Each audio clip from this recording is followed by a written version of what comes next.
2000년대 중반까지만 해도 신흥 종교 정도로 인식되었던 신천지 예수교 증거 장막 성전, 1984년 3월 14일 이만희에 의해서 시작된 신흥 종교였는데 2014년도부터는 대한민국에 가장 부정적인 영향을 끼치는 사이비 종교로 부각이 되게 되었습니다. 그들은 총회장 이만희를 마치 직통 계시자요, 또 성경에서 말하는 이긴 자, 동방의 의인, 감람나무, 드증인, 보혜사라고 치하하면서 그를 마치 예수께서 못다 이룬 구원을 그가 이루는 것처럼 그렇게 선전을 하고 가고 있습니다. 우리나라 이와 같은 사이비 교단의 시조는 1917년도 정도교라고 하는 이순화라고 하는 사람을 시작으로 해서 그 맥이 계속 이어져 가고 있습니다. 그런데 이만희 같은 경우는 박태선의 전도관에 가입됐다가 유재열의 장막선전에 거기에서 또 활동을 하다가 결국은 자기가 독립해서 신천지 예수교 증거 장막선전을 성전을 이루어가고 있다고 합니다. 주요 교단의 이단 대책위원회에서는 일찍이 1995년도부터 그들을 이단으로 규정을 하고 있습니다.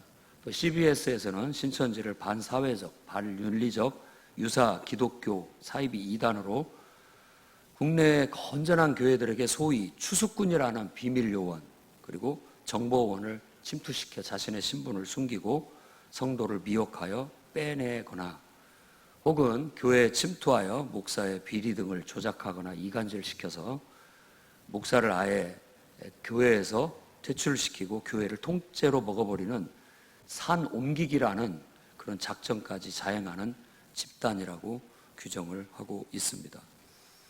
그러다 보니 최근에는 천주교나 성공회나 또 자기들끼리의 또 이단 집단들이 있는데 그 집단들까지 들쑤시고 다님으로 인해서 신흥 종교계에서도 이단화라 취급을 받고 있고 종교계의 깡패 혹은 테러리스트라고까지 그렇게 말을 하고 있습니다.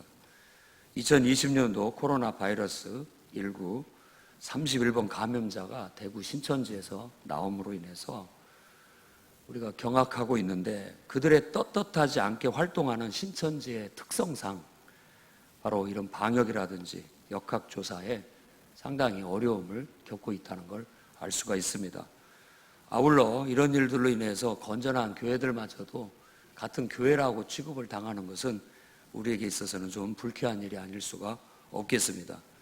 제가 이 말씀을 드리는 것은 이와 같은 사이비 교단들이 생기는 이유들이 그들이 주장하는 바가 요한계시록을 가지고 많이 이야기를 하고 있다는 데 있습니다. 그들은 요한계시록의 묵시적인 용어들, 예언의 그런 용어들을 갖다가 비유적으로, 상징적으로 해석하는 것이 영해다 해서 기성교단들은 그걸 못하고 있다는 듯이 얘기를 하면서 코에 걸면 코걸이, 귀에 걸면 귀걸이인 비유나 상징의 해석을 자기들이 마치 세상의 구원자인 것처럼 갖다 붙임으로 인해서 많이 사람들을 현혹하고 있고 한번 그 논리에 빠져들게 되면 그들은 마치 폭력배까지도 고용을 해서 신도들을 감시하는 특별한 어떤 내부적인 규율과 체제가 있어서 쉽게 빠져나오지 못하는 그런 상황에 있다는 것입니다. 그러니 여러분들이 요한계시록을 철저히 복음의 묵시적인 용어라는 것을 기억하시고 너무 그 비유나 상징의 신비를 파헤치듯 찾아가서 엉뚱한 데 빠지는 일이 없기를 바랍니다. 묵시적인 용어로 예수 그리스도의 복음을 얘기하고 있고 하나님의 구원의 계획을 얘기하고 있고 구원의 완성을 얘기하고 있는 것이 요한계시록입니다. 본문을 우리가 읽었는데 두루마리에 봉인된 7인을 떼시는 어린 양에 대한 얘기를 하고 있습니다. 이 두루마리라는 것은 이제 계시록 4장과 5장을 이어가면서 요한이 하늘로 성령의 감동을 받아 이끌려 올라가서 하늘 보좌에 앉아 계신 하나님을 뵙고 네 생물과 12지파와 12 사도를 대표하는 하나님의 백성을 상징하는 24 장로들이 보좌에 앉아 그들의 면류관을 벗어 던지며 밤낮 쉬지 않고 세세토록 찬양하는 그런 영광스러운 광경을 보여주다가 요한이 보좌에 앉으신 분의 오른손에 한 두루마리가 있는 걸 발견합니다. 거기에는 7개의 인이 박혀 있는데 이 인이라는 건 도장을 말하는 겁니다. 옛날에 보면 촛농 같은 걸 이렇게 녹여서 그 누글누글 할 때 인장 반지로 이렇게 탁 찍으면 그게 인이 되는 겁니다. 그럼 그건 아무나 쉽게 띄지 못하는 것이 되고 요즘 쉽게 이해를 한다면 그 두루마리에는 열쇠가 잠겨 있어가지고 7개의 열쇠를 풀지 않으면 그 책을 열어볼 수가 없는 그런 책이었어요. 근데 이 세상 아무 데를 다 뒤져봐도 그걸 찾을 그 인을 뗄 수 있는 사람이 없어서 요한이 통곡하고 웁니다. 그랬을 때 24 장로들이 와서 울지 마라. 다윗의 자손이 이겼다. 그러니 능히 이 인을 뗄 것이다. 라고 하면서 네 생물과 24 장로들이 이제는 보좌에 앉으신 하나님과 바로 죽임당한 어린 양이신 이 인을 능히 뗄 수 있는 그분을 또 찬양하는 장면으로 이어지게 되는 겁니다. 여기에서 다윗의 자손이 이겼다라고 하니까 각종 박태선, 유재열, 이만희, 기타 등등의 정명석, 이 세상에 우리나라에서 활동하고 있는 바로 이 사이비 교수들이 다 자기들을 이긴 자라고 얘기를 하고 자기들이 구원을 주는 것처럼 얘기를 하고 있습니다. 그러니까 겉으로 보면 안 그런 것 같은데 그들 속에 들어가서 공부를 하다 보면 그런 일이 있다는 겁니다. 그래서 저는 여러분들이 좀 그런 것에 좀 깨어 있어서 그런데 현혹되지 않기를 바랍니다.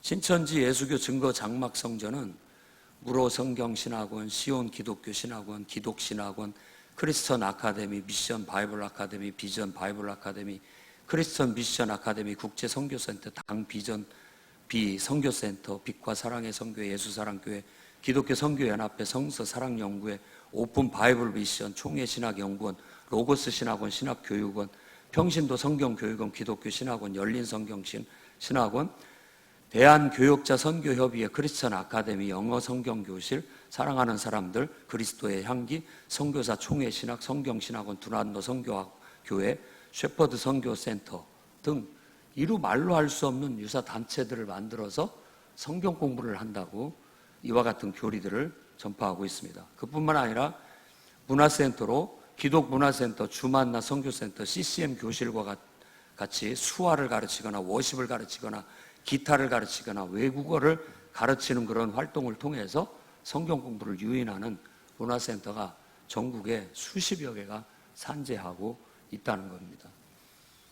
그러니 여러분들이 주의하고 경계해서 그런 데 빠져들지 않도록 힘써 주시기를 부탁을 드립니다. 어떤 분은 한자 배우러 간다고 갔다가 이 성경 공부에 유인돼서 빠져들어 신천지에 빠져가는 경우도 있다고 합니다.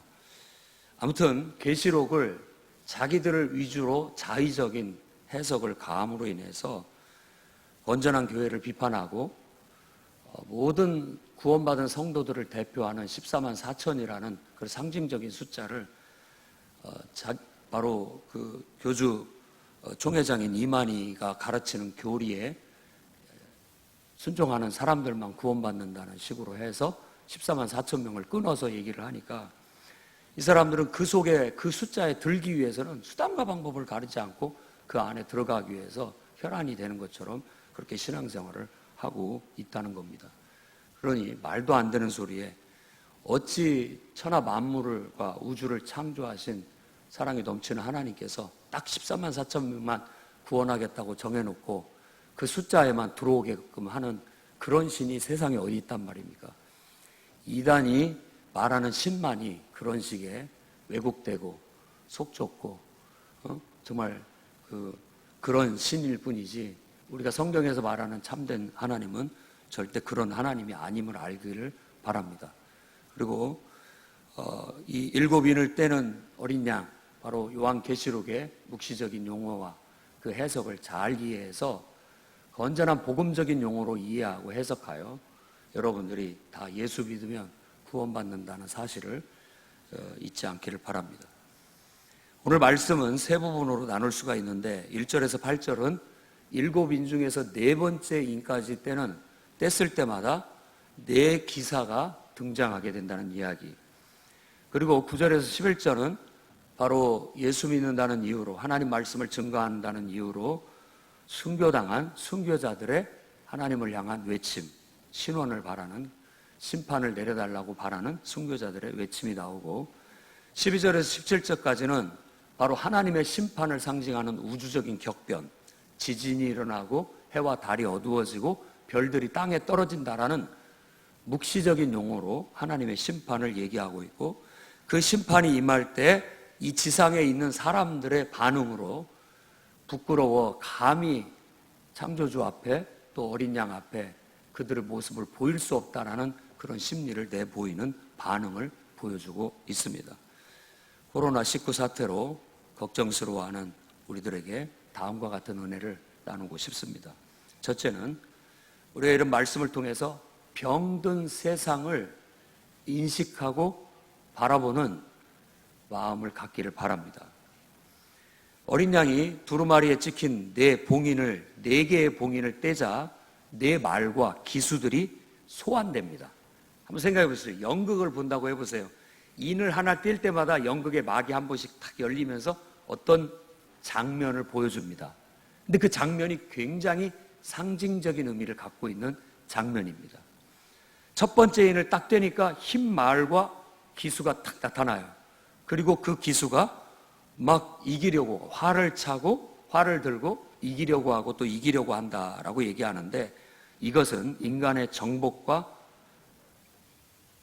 바로 강력한 나라들을 제압하고 다스리는 멸류관은 바로 그 주권을 상징하는 것이고 지상의 정복 왕들을 보여주는 겁니다. 다니엘서에 나와 있는 네 개의 제국을 떠올리면 되겠습니다. 이 세상은 항상 그걸 추구합니다. 힘과 권력을 향해서 가고 있어요. 힘과 권력. 그래서 힘과 권력을 가지고 제국을 세움으로써 무소불위의 신적인 권력을 누리며 통치하려고 하는 그런 논리가 세상을 이끌어가는 힘입니다.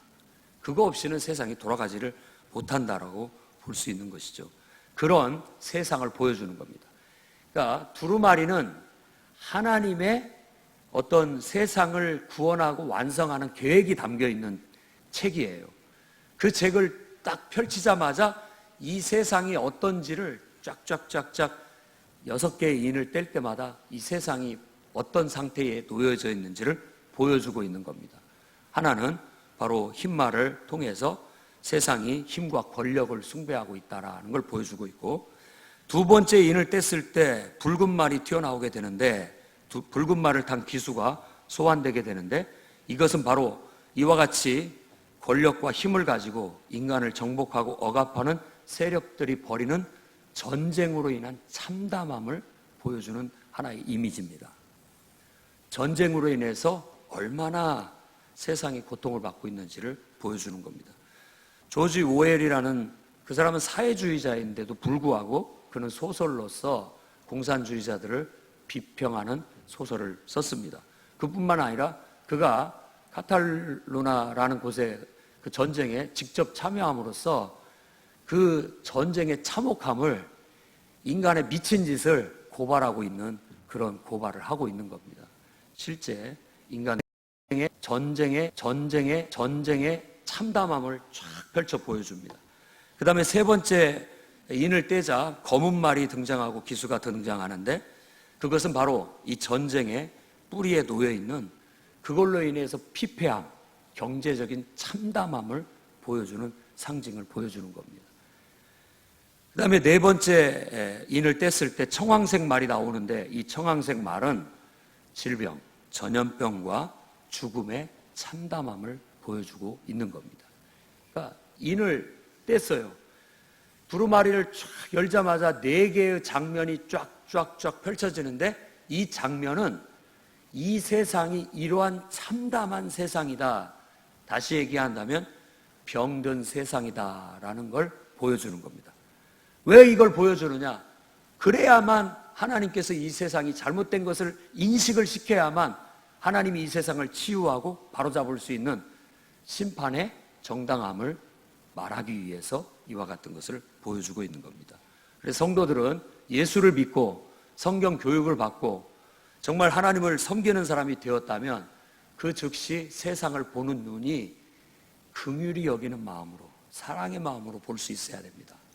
그건 뭐냐면 이 세상이 너무 죄가 관영하여 병들었구나 라는 모습을 볼 수 있어야 됩니다. 의사나 목사나 비슷한데 사람들이 문제가 있으면 찾아갑니다.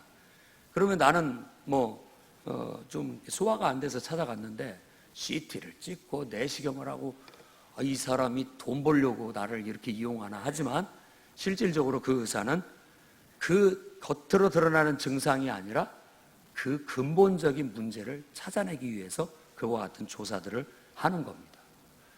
영적으로도 마찬가지입니다. 사람들은 그냥 돈 문제, 가정 문제, 갈등 문제 이런 문제를 갖고 문제를 좀 도움을 받고 싶어서 또 보고 잘 벌고 좀 떵떵거리고 잘 살아보려고 하나님을 찾는지는 모르지만 그 사람의 근본적인 영적인 문제가 해결되지 않는다면 치유가 될 수 없다라는 걸 영적인 지도자들은 가르쳐 주게 되는 겁니다. 이 두루마리를 쫙 펼쳐서 바로 인류의 역사가 안고 있는 문제, 전쟁의 문제, 기근, 질병의 문제, 기타 등등의 수천 가지의 인간의 해결될 수 없는 문제, 세상의 정부가, 세상의 권력이, 힘이 해결하지 못하는 문제, 오히려 세상의 권력과 정부들이 덮고 있는 문제, 겉으로 내세우는 세상의 문제, 사회 문제가 아니라 이 덮고 감추고 있는 이 문제를 이 두루마리를 열 때 딱 보여주는 겁니다. 그래서 인간들로 하여금 우리는 어쩔 수 없는 죄인이구나 라는 걸 깨우치는 겁니다. 우리는 이 네 기사를 보면서 여러분들이 세상을 볼 때 세상은 병들었구나, 어쩔 수 없구나, 아무리 훌륭한 지도자가 세워지고 정치인이 세워져도 이 세상의 근본적인 고질적인 문제는 해결될 수가 없구나, 누가 이 세상에서 우리를 구원할까 하는 안타까운 마음과 애처로운 마음을 가져야 됩니다. 그래서 이 세상을 빨리 하나님이 오셔서 구원해 주기를 바라는 간절한 마음으로 필요성을 갖고 이어지기를 바라고 있는 것이죠. 병든 세상의 본색을 이 네 인을 뗄 때 그 본색이 드러나게 보여주는 겁니다. 우리가 복음을 전할 때도 똑같습니다. 사람들한테 행복하고 평안한 세상, 아무 문제도 없는 세상이 아니라 우리는 가자마자 죄인이라고 얘기를 합니다. 그리고 이 세상이 심판받을 수밖에 없는 잘못되었다라는 것을 지적을 하게 되는 겁니다. 복음의 전파의 시작은 그 필요성에서부터 시작해서 구원을 얘기해야 되기 때문에 그렇습니다. 그래서 복음을 제대로 받아들이는 누구나 다 이구동성으로 고백을 할 때 주님, 저는 죄인입니다 라는 걸 고백하는 겁니다. 내 힘으로 어떻게 할 수 없는, 온 세상이 죄에 물들어 있고 나도 그 죄 가운데 빠져 있으니 누가 우리를 구원하겠습니까? 어쩔 수 없는 죄인입니다 라는 걸 고백하는 그런 고백을 하게 만드는 겁니다. 그래서 네 번째 인까지를 보여줌으로써 이것은 바로 복음의 내용을 담고 있는 것이고, 사람들은 이걸 보면서 정말 이런 세상을 누가 고쳐줄 수 없는 거야? 이런 세상을 누가 바로잡을 수 없는 거야? 하는 필요성을 갖게 만들고 있는 겁니다. 오늘 여러분들이 이 말씀을 제대로 깨달았다면 여러분 자신이 어쩔 수 없는 죄인임을 고백하고 하나님이 필요하다고 고백하기를 바랍니다. 그 필요를 통해서 여러분에게 복음이 들어가게 되고 그 복음이 여러분을 주님의 사랑과 은총이 임하게 만들 것이고 구원으로 인도할 것입니다. 그러니 우리가 세상을 그냥 보지 마시고 앞으로는 병든 세상이다, 잘못된 세상이다, 지금과 같은 전염병은 아무것도 아닙니다.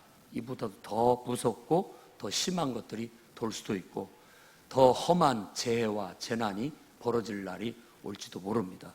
왜냐하면 인간의 하나님을 부정하고 인간이 걸어가는 인류의 역사는 결말이 그와 같이 된다라는 게 성경의 스토리의 결말이에요.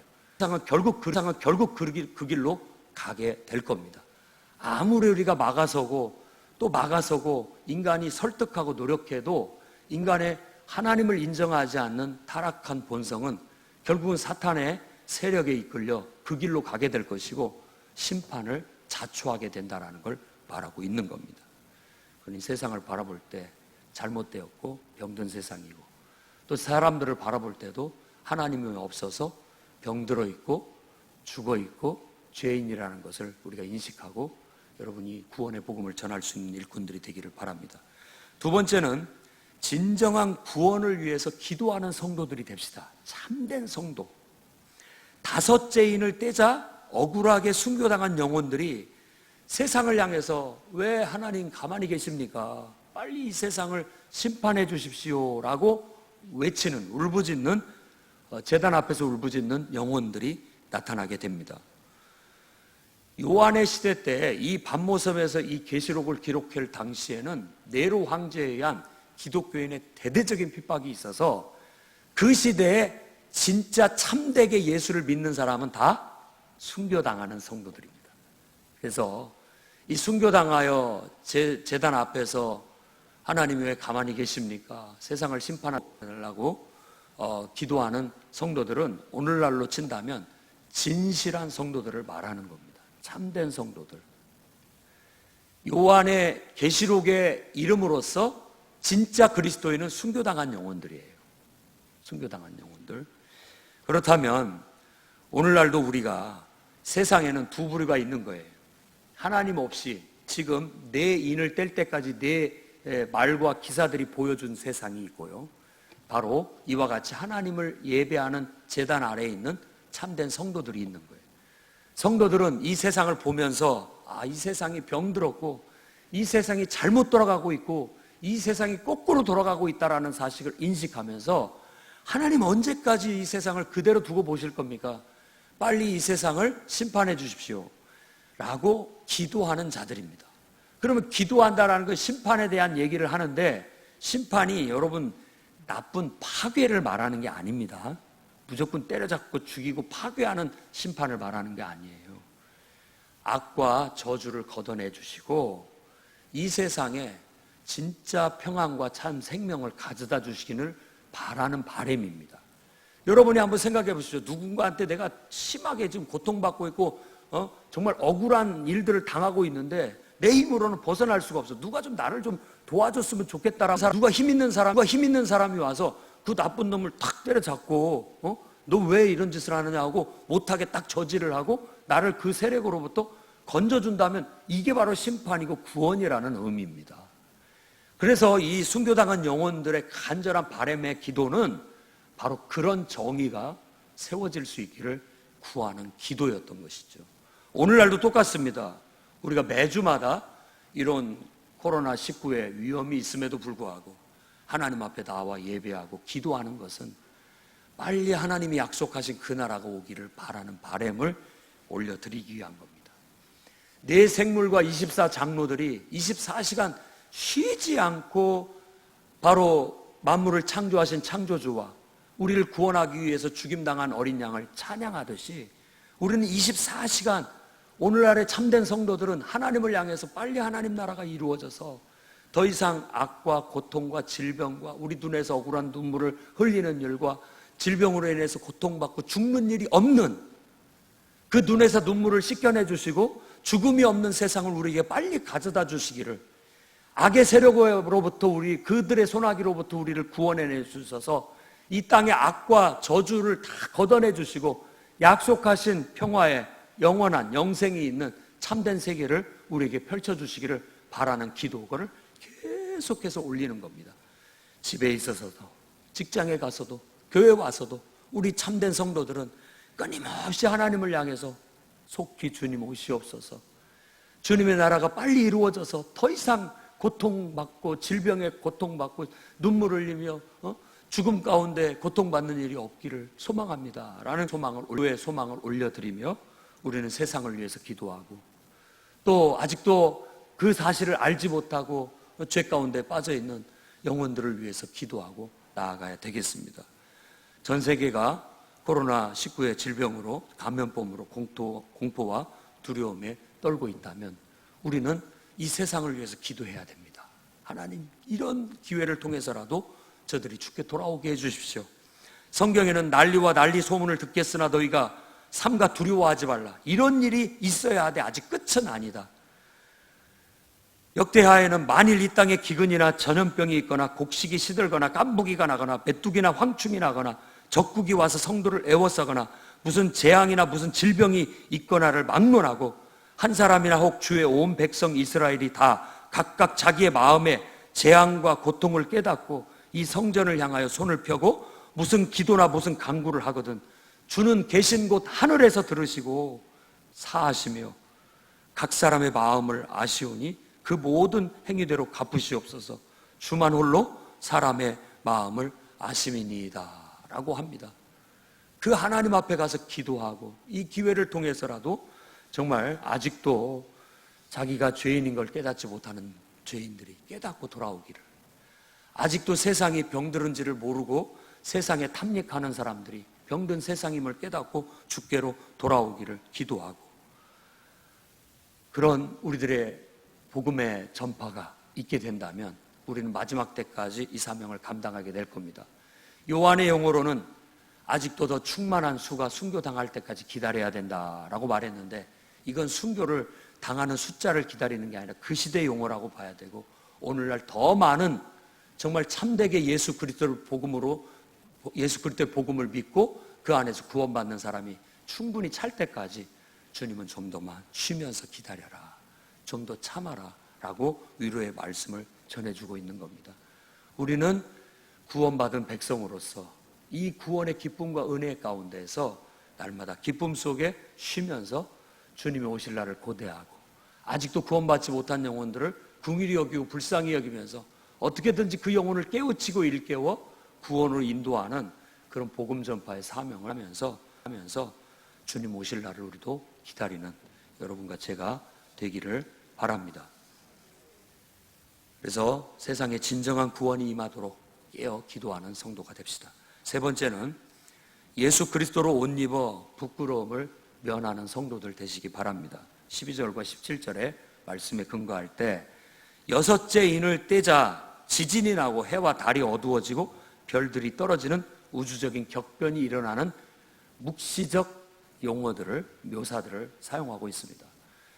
자, 지진이 일어나고 하늘과 태양빛이 어두워지고 달이 핏빛으로 변하고 또 하늘의 별들이 흔들려서 땅에 떨어진다라는 건 하나님의 엄청난 무시무시한 심판이 임한다는 묵시적 용어입니다. 그 용어를 이해하셔야 돼요. 두려운 심판, 세상을 완전히 뒤엎는 듯한 갈아엎는 듯한 심판이죠. 죄가 관영해서 의인들이 고통받고 있는 곳에 누군가 힘 있는 자가 와서 완전히 세상을 뒤바꿔 놔버리듯이 그런 하나님이 온 세상을 뒤바꾼다라는 심판의 용어를 쓰고 있는 겁니다. 그 가운데 그런 심판이 임하자 바로 세상 사람들은 하나님을 인정하지 않고 예수 그리스도의 죽음과 부활을 믿지 않는 사람들 속에 그들은 그 심판 앞에 부끄러움을 느끼는 거예요. 수치, 하나님을 인정하지 않은 수치, 예수 그리스도의 죽음과 부활을 믿지 않는 수치, 그 부끄러움을, 영적인 부끄러움을 느껴서 도망치고 싶고, 자기가 마치 산이라도 나한테 확 뒤집어 쓰여가지고 산사태가 나서 나를 뒤집어서 가려줬으면, 바위 덩어리라도 그냥 내게 확 쏟아져서 나를 감춰줬으면 하는 그런 마음에 굴과 바위 틈에 숨어 부끄러움을 면하고자 합니다. 예수 믿지 않고 하나님을 인정하지 않는 사람이 죽어서라도 하나님 앞에 서게 되면 이와 같은 똑같은 부끄러움을 당한다는 걸 아셔야 됩니다. 생각해보세요. 나를 창조하신 하나님을 인정하지 않고 평생을 살았어. 근데 딱 죽었는데 창조주 앞에 딱 드러난 거예요. 깜짝 놀랄 거 아니에요. 그 하나님을 인정도 하지 않았고 그 하나님을 욕하면서 살았고 그 하나님을 무시하고 살았는데, 그분을 대면했을 때 그분은 너무나도 거룩하고 존귀하고 위대한 분이시고 나에게 생명을 주셨고 나에게 삶을 허락하셨고 나에게 삶의 모든 축복을 다 베풀어 주신 분인데, 그분을 내가 무시하고 살았다는 것은 감히 그분 앞에 저를 떠나십시오, 뵐 면목이 없습니다, 대할 면목이 없습니다 라는 느낌을 갖게 되는 거예요. 바울은 또한 부끄러움을 구원받는 사람을 그렇게 얘기하고 있습니다. 주님을 인정은 했지만, 주님을 믿는다라고는 했지만, 주님을 위해서 봉사도 안 하고 희생도 안 하고 제대로 된 섬김도 하지 않은 사람들이 나중에 그분 앞에 섰을 때 넌 나를 위해서 한 것이 뭐가 있느냐라는, 묻지 않지만, 책망하지 않지만 스스로가 그 부끄러움을 느껴서 마치 부끄러운 구원을 받는 것 같은 구원을 받는다라고 그렇게 말하고 있는 겁니다. 그러니 우리가 하나님 앞에 언젠간 서게 될 겁니다.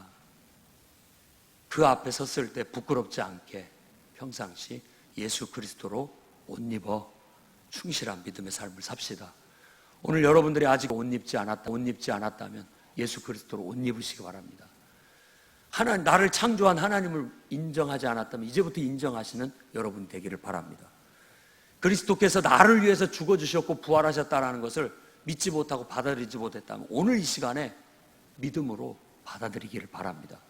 그래서 예수님과 함께 십자가에 여러분 자신을 죽이고 하나님을 인정하지 않고 살았던 내 삶을 청산하고 이제부터는 내가 그리스도와 연합이 되어 그리스도와 하나가 되어 안에서 내가 사는 것이 아니라 내 안에 그리스도께서 사시는 듯 충실하게 하나님과 동행하는 삶을 사시기를 바랍니다. 그리스도로 옷 입기 위해서 우리가 신앙 고백을 해야 되는 어떤 교회 안에 성례전들이 있는데 여러분들이 그동안에 하나님을 인정하지 않는 것을 만장 앞에 이제는 내가 하나님을 인정하고 예수 그리스도께서 나를 위해서 죽으셨고 부활하신 것을 인정합니다라는 신앙 고백과 함께 침례, 세례를 받는 모습을 순종으로 보여주셔야 됩니다. 아직도 이 교회 안에 예수 그리스도의 이름으로 그분을 믿는 믿음을 고백하고 그분과 연합하기 위해 함께 죽기 위해 함께 다시 태어나기 위해 영적으로 거듭나기 위해 침례, 세례를 받지 않았다면 이번 기회에 침례받고 그리스도와 연합하여 여러분의 믿음의 고백을 나타내시기를 바랍니다. 그러면 하나님께서는 약속하신 성령을 충만하게 부어주셔서 성령 충만한 가운데 그리스도로 더불어 여러분들의 믿음의 삶을 살도록 이끌어 주실 겁니다. 성령은 예수 그리스도의 부활하신 영, 아버지와 아들의 영으로서 우리에게 주어진 성령으로 그 성령의 인도하심을 따라 지배되는 삶을 사는 것을 성령 충만함이라 말할 수 있겠습니다. 성령이 우리를 이끌고 지배할 정도가 돼야지 내가 예수를 믿고 그분의 영이 내 안에 들어와서도 그분이 나를 주도하지 못하고 그분이 내 삶의 주권을 가지지 못하고 그분이 내 삶에 영향력을 행사하지 못한다면 더 성령 충만함을 구하시기 바랍니다. 그래서 충만해지십시오. 그래서 세상 영보다도 인간적인 생각보다도 내 감정보다도 성령이 나를 지배하고 더 충만해져서 나를 이끌어가는 영적인 삶을 살아낼 때 우리는 그리스도로 옷 입게 되고 부끄러움을 당하지 않고 언제든지 주님이 지금 오신다 할지라도 부끄럽지 않게 당당하게 할렐루야 주를 찬양하며 그 주님을 맞이할 수 있게 된다고 믿습니다.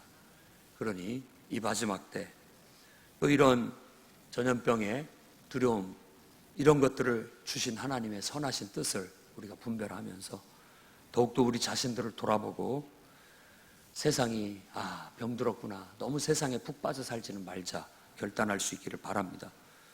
또 아직도 구원받지 못한 영혼들을 얻지 않아 빨리 주님이 오시기를 바라지만 그들 영혼들도 구원받을 수 있는 기회를 달라고 기도하고 전도할 수 있는 저와 여러분이 되었으면 좋겠습니다. 아직도 내가 더 준비되지 못했다면 더 마지막 때 게으름과 나태함을 뒤로 하고 더 열심을 내고 더 온전한 믿음 위에 서서 부끄럽지 않게 구원받는 저와 여러분이